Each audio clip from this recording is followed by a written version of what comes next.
አቶ አምናን እንግዲህ ይቀየራል ብንልም እየባሰበት መጥቷል ማለት ነው። ብሬንዬም እንግዲህ ወደ ውሳኔ እየገባች ነው አሁን ማለት ነው። ወደ ትክክለኛው ውሳኔ መታለች። ጎበዝ፣ በቃ ይሄ ነው የሚያስፈልገው ማለት ነው። ምክንያቱም እሱን እያለች ብዙ ነገር አታለች፣ ብዙ ነገርም ሆናለች ለሱ ስትል ማለት ነው። ግን እሱ ያንን ነገር ምንም እንትን አላለውም። ግን ደግሞ የተረዳሁት ነገር ካለ ልጅቷን እቺ ማርያን የቀረባት ያው አብራ አደጎ ስለሆነች በሌላ አላሰባትም እስካሁን። እህቴ ሲላት ራሱ ፊቷ ልወጥወጥ ነው ያለው እና እሷ ግን ያው ተወደዋለች ይመስለኛል። ብሌን ታዲያ ዛሬ ቆረጥናለች በእውነት በቃ እሱ ብቻ ነው እንዴ ወንድ ያለው ወንድ ሞልቷል ብላለች። በቃ አሁን ወደ ቆራጥነቷ ገብታለች። ብዙ ትዕግስት አደረገች እኮ በጣም ማለት ነው እንዴ። እሱ ግን ዛሬ አላያችሁትም? አይኗን እንኳን ለማየት ወይኔ ጉዴ። ልትወጣ ያኔ ማርያ የምትሄጅበት ካለ እኔ ልጠቁምሽ ጥሩ ቦታ ስትላት አመሰግናለሁ ብላ አምናን የት ልትሄድ ነው አብሮ አደጌ ስትል እኔ እንኳን የሚሄድበት ነበረኝ ግን አሁን ቀረሁ። ደስ የሚል ዜና ሰማሁ። ደስ ስላለ ደስ ብሎኛል ስላለችው ስትለው ብሌን አመሰግናለሁ እንኳን አላላትም። በእውነት ማርያ ነይ ደስ ያለኝን ምክንያት ልንገርሽ፣ ወደ ውስጥ እንግባና አላት። ምን ማለት ነው እንዴ? ብሌን እኮ ላንተ ብዙ ነገር ሆናለች። በአንተ ምክንያት መስሎኝ እንደዚህ ጄሪ ከደረጃ ላይ የፈጠፈጠቻት። ብቻ በጣም ያሳዝናል። እንግዲህ ብሌን ከዚህ በኋላ ያው ትወስናለች፣ ወስናለችም በቃ። ግን ደግሞ አዲስ የመጣው ልጅ አምናን ወንድም ተብየው ምንም አላማረኝም። አምናን ላይ ራሱ ሽሙጥ ሲይዝበት ነበር አፉን እንዴት እንደሚያደርግ አላያችሁም እንዴ? ስለዚህ አሁን የመጣው እሱም ለንብረት ፍለጋ ነው፣ ሌላ ነገር ፈልገው አይደለም። የወይዘሮ ሰማሃል ልጅ ነው። ግን አሁን እነኝን እውነታ ነግራቸው አላጋደላቸውም ወንድማሞችን ብላ ወይዘሮ ሞርዚና ነገሩን ቀየረችና የኔ ልጅ ነው ብላ ተናገረች። ለጊዜውም ቢሆን ማለት ነው። ታዲያ ብሌንን እንዳያት ልቡ ለሁለት ክፍል ነው ያለው ማለት ነው። ደግሞ እችኛዋ የማንኛዋ እንስት ናት አለኮ ቶሎ ብሎ ማለት ነው። እና በጣም ያሳዝናል እንግዲህ የብሌንና የአምናን ጉዳይ።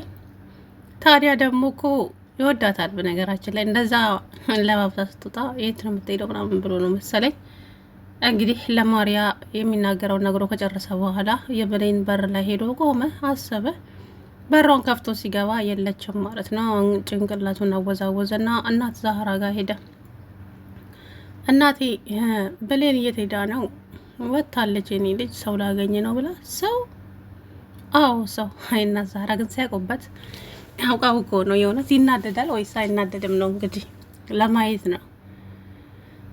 አዎ ልጄ ስልክ ምን አይነት ሰው አላቅም። የኔ ልጅ ግን በፊት የምታውቃቸው ሰዎች መሰለኝ ስልክ ስታወራ ከወትሮ ለየት ያለ ነው ምናምን አለችው።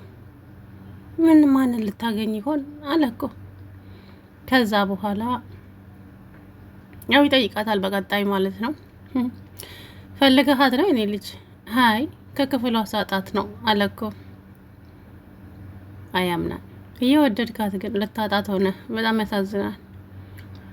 በነገራችን ላይ ሴት ልጅ ትወስናለች የሆነ ጊዜ ላይ ማለት ትዕግስት ይኖራታል፣ ትታገዛለች። አሁን ብሌን ለአምናን ስትል አይደል እንደዚህ ሆነች፣ ስለምትወደው ብቻ ነው።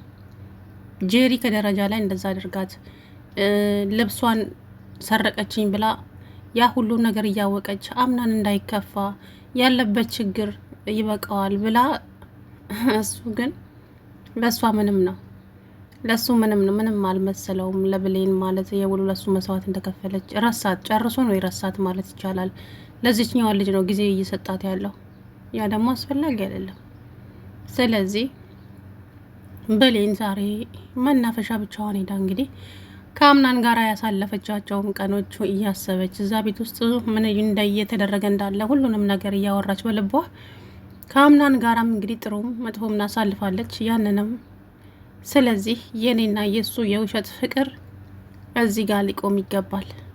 አዎ ብሌን ወስናለች ከእንግዲህ ብላ እንግዲህ የምትጽፈውን ጽፋ ወደ ቤቷ ተመልሳ መጣች። ታዲያ ወይዘሮ ሰማል ደግሞ ደረጃ ላይ ጠብቃት የሄደች ነው ስትላት ወጥቼ ነበረ። እናንተ ለትንሽ ስራ የትልቁን የቤቱን ስራ ጥላችሁ ትወጣላችሁ ስትላት አሁን መጥቻለሁ መስራት እችላለሁ ብላት እንግዲህ መልስ መለሰችላት ማለት ነው። ሌላው ወይዘሮ ሞርዚና እንግዲህ በቀሏን እየተበቀለቻት ነው ማለት ነው። እቺ ማነት ሜርሲን በዳዴዋ አስኬደቻት እኮ በሷ ቤት ሜርሲ ምንም ማነች ወይዘሮ ሞርዚና ምንም የማታውቅ መስሏታል። ሜርሲ ማለት ነው። አይ ሜርሲ መጋለጫዋ ደርሷል። በነገራችን ላይ ትጋለጣለች በቅርቡ እመኑኝ። እና ብሌን ልጁ እንግዲህ ምሳ ቀረበ። ምሳ ከቀረበ በኋላም ሲበሉ እንግዲህ እችኛዋን ልጅ እኮ አላስተዋወቃቸውኝም ሲል ማንም ያስተዋወቀኝ አልፈልግም፣ ራሴ ማስተዋወቅ እችላለሁ፣ ብሌን እባላለሁ አለችው።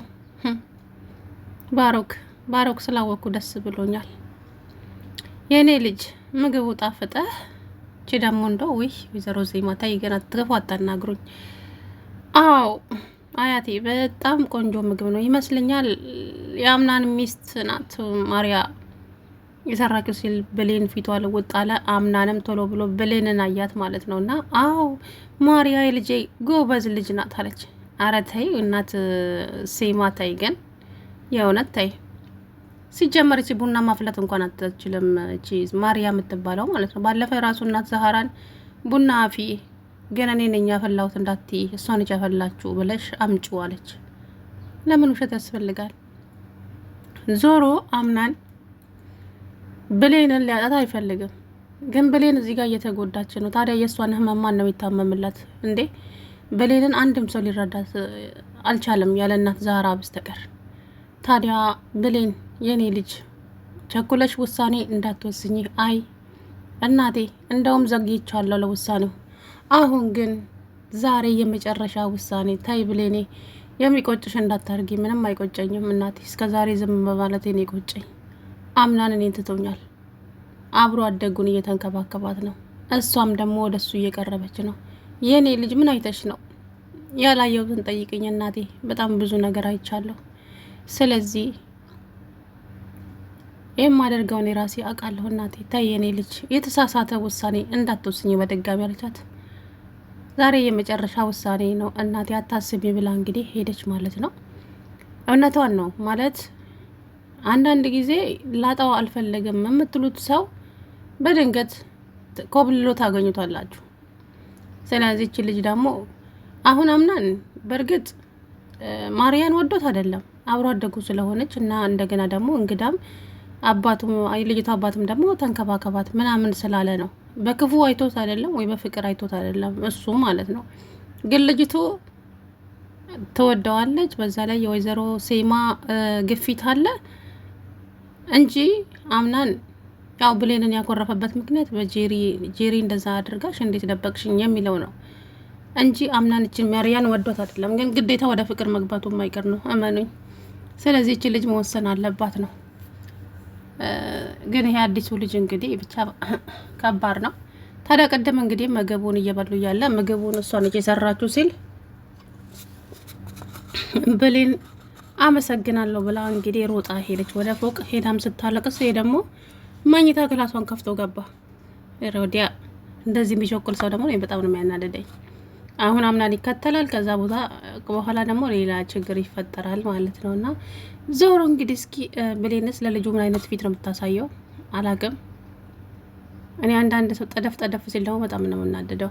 ልጁ በነገራችን ላይ አይ ይሄ ልጅ ብሌንን ማፍቀር የለበትም በፍጹም ማለት ነው። በፍጹም ብሌንን ማፍቀር የለበትም ይሄ አምናን ወንድም። ምክንያቱም ብሌን ማፍቀር ያለባት ሌላ ሰው ነው።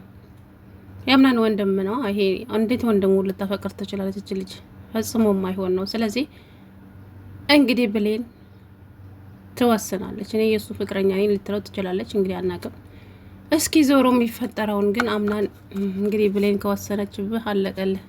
ከዚህ በኋላ የብሌንን ትዝታ ብቻ አቅፈ ትኖራለህ ማለት ነው። የሆነ ጊዜ ላይ ታስፈልግህና ያ ትዝታዋ ይመጣብሃል። ገፍቻታለሁ፣ ብሌንን በድያታለሁ የምትልበት ቀንም ሊመጣ ይችላል። ስለዚህ ቶሎ ብለህ ወደ ጸጸት ሳትገባ ብሌንን ተንከባከባት።